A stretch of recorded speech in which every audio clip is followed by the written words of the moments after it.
कितनी सही बात है ना कि किसी की मजबूरियों पे मत हंसिए। मजबूरियां कोई खरीद के नहीं लाता। डरिए वक्त की मार से। बुरा वक्त किसी को बता के नहीं आता। अक्ल कितनी भी तेज क्यों ना हो नसीब के बिना कुछ नहीं होता। क्योंकि बीरबल इतना अक्लमंद होने के बावजूद भी कभी बादशाह नहीं बन सका। इसलिए कहते हैं भाग्य से ज्यादा समय से पहले ना तो किसी को मिला है और ना ही कभी मिलेगा। आइए इसे कहानी के तौर पे समझते हैं। एक सेठ जी के पास बहुत ही दौलत थी। सेठ जी हमेशा लोगों की मदद करते थे और इसी वजह से सेठ जी को सभी लोग मान सम्मान और इज्जत करते थे। सेठ जी ने अपनी लड़की की शादी एक बहुत ही बड़े घराने में किया था। सब कुछ सही चल रहा था। फिर धीरे धीरे सेठ जी के दामाद को जुए और शराब की लत लग गई, जिस वजह से सेठ जी के दामाद की धन संपत्ति धीरे धीरे खत्म हो गई। वो बहुत ही गरीब अवस्था में हो गई। बहुत ही दुख तकलीफ होने लगी। अपनी बेटी की यह हालत सेठानी जी से देखी नहीं गई और उन्होंने अपने पति से कहा कि आप तो सबकी मदद करते हैं, लेकिन आपकी बेटी इतनी परेशान है तो आप उसकी मदद क्यों नहीं करते हो।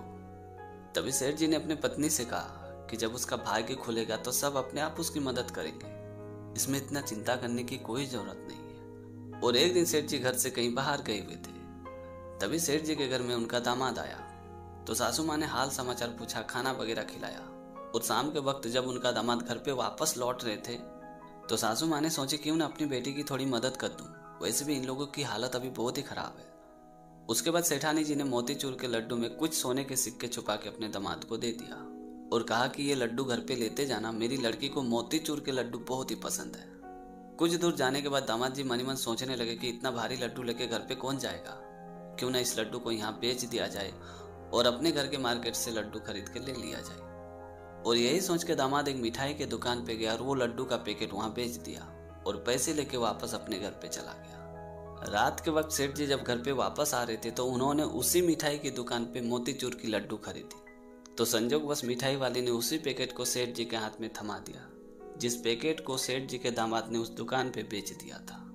उसके बाद सेठ जी ने पैसे दिया और वही लड्डू के पैकेट को लेके वो घर पे वापस आ गए। जब सेठ जी की पत्नी ने उसी लड्डू के पैकेट को देखा तो उन्होंने जल्दी जल्दी उस लड्डू के पैकेट को खोला और जब लड्डू को तोड़ा तो उसने देखा कि उसके अंदर सोने के सिक्के थे।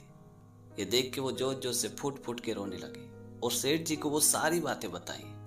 तभी सेठ जी ने मुस्कुराते हुए अपनी पत्नी से कहा कि देखो, मैंने तुम्हें पहले ही कहा था कि उनका भाग्य किस्मत अभी जागा नहीं है। चाहे कुछ भी कर लो, उनका अभी कुछ नहीं हो सकता है। देखो, ये सोने के सिक्के ना ही हमारे दामाद के भाग्य में थी और ना ही उस मिठाई वाले के भाग्य में। ये सोने के सिक्के जिसके भाग्य में थी वो अपने आप आ गई। ये कहानी एक नाई की। एक पंडित जी अक्सर एक नाई के यहाँ दाढ़ी बनवाने के लिए जाते थे। अक्सर पंडित जी उसी नाई के यहाँ दाढ़ी बनवाने जाने की वजह से पंडित जी और नाई के बीच में अच्छी खासी दोस्ती हो गई थी।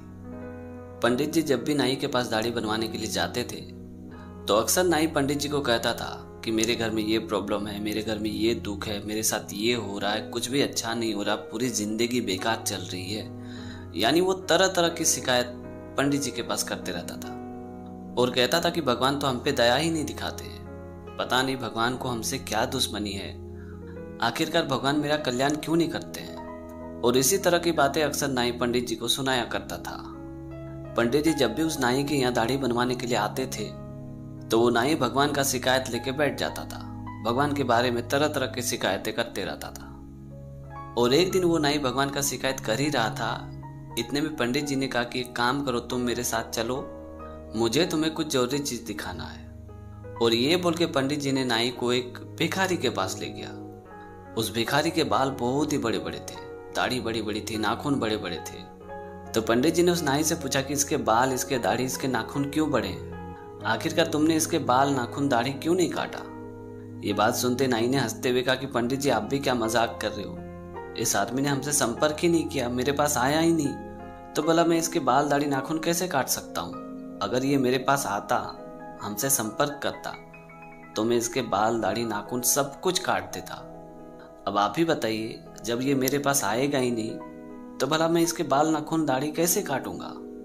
ये बात सुनते पंडित जी ने मुस्कुराते हुए इस नाई से कहा कि मैं भी तो तुम्हें यही समझाने की कोशिश कर रहा हूँ कि अगर तुम भगवान से संपर्क नहीं करोगे, पूजा आराधना नहीं करोगे, साधना नहीं करोगे तो तुम्हारे दुख कष्ट कैसे दूर होगा।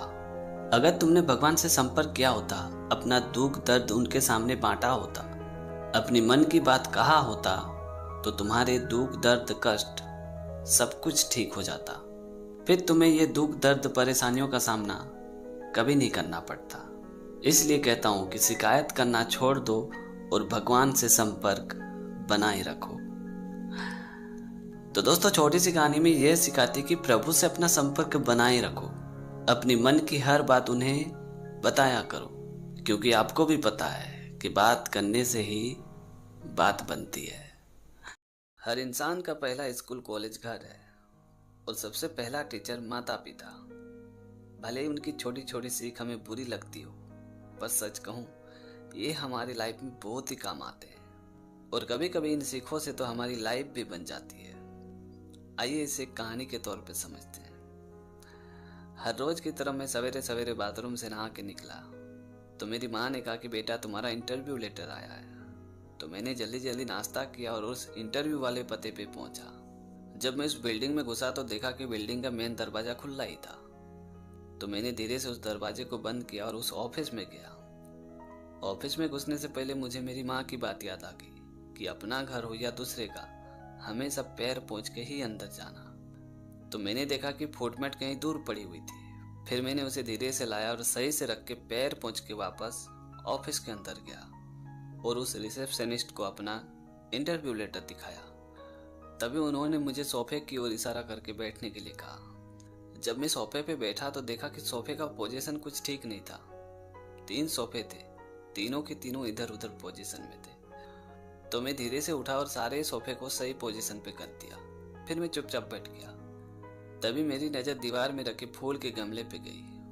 वो गमला जैसे अभी अभी गिरने वाला था। तो मैं धीरे से उठा और उस गमले को भी ठीक कर दिया। तभी उस रिसेप्शन वाले मैम ने कहा कि आपका इंटरव्यू का नंबर आ गया है, 3री मंजिले के पहले वाले कमरे में आपका इंटरव्यू होगा। जब मैं सीढ़ी से ऊपर जा रहा था तो देखा कि बिना वजह की 3 लाइटें जली हुई थी। तो मैंने उन तीनों लाइटों को बंद किया और इजाजत लेने के बाद इंटरव्यू के कमरे में प्रवेश कर गया और धीरे से पूछा कि सर मैं बैठ सकता हूँ। तभी इंटरव्यू लेने वालों ने कहा कि हाँ हाँ आप बैठ जाइए। उसके बाद जब मैंने उन लोगों को अपनी फाइल दी तो उन लोगों ने कहा कि इस फाइल की कोई ज़रूरत नहीं है, आप कब से ज्वाइनिंग कर रहे हो ये हमें बता दीजिए। ये बात सुनते मुझे बहुत ही आश्चर्य हुआ और मैंने कहा कि सर आपने तो मेरा इंटरव्यू अभी तक लिया ही नहीं। तभी उन लोगों ने मुस्कुराते हुए कहा कि आप जब इस बिल्डिंग में आए तो खुले दरवाजे को बंद करके आए। फुटमेट कहीं दूर पड़ा था, उसे भी अपने सही पोजीशन पे लाके खड़ा किया। उसके बाद जब आप अंदर आए तो सोफे का भी पोजीशन ठीक किया। वो फूल का गमला गिरने ही वाला था, उसे भी आपने ठीक किया। जब आप ऊपर आए तो जलते हुई लाइट को बंद करते हुए आए। जो व्यक्ति इंटरव्यू देने से पहले कंपनी के इतने भले के बारे में सोचता है, उसे भला इंटरव्यू देने की क्या जरूरत है। आप नीचे रिसेप्शन में जाइए और अपना ज्वाइनिंग लेटर ले लीजिए। आपको जब इच्छा करे आप ज्वाइनिंग कर सकते हो। ये बात सुनते मैं मन ही मन सोच रहा था कि मम्मी पापा जो भी कहते हैं वो हमारे भले के लिए कहते हैं। तो दोस्तों, आज की कहानी आपको कैसी लगी कमेंट करके ज़रूर बताना। और अगर आपने हमारे चैनल को अभी तक सब्सक्राइब नहीं किया तो प्लीज़ यार चैनल को सब्सक्राइब कर देना, क्योंकि इस तरह का कंटेंट मैं हमेशा अपने चैनल पे लाते रहता हूँ। तो आज के लिए इतना ही। मिलते अगली वीडियो में एक नई टॉपिक के साथ, एक नई कहानी के साथ। तब तक के लिए जय हिंद, वंदे मातरम।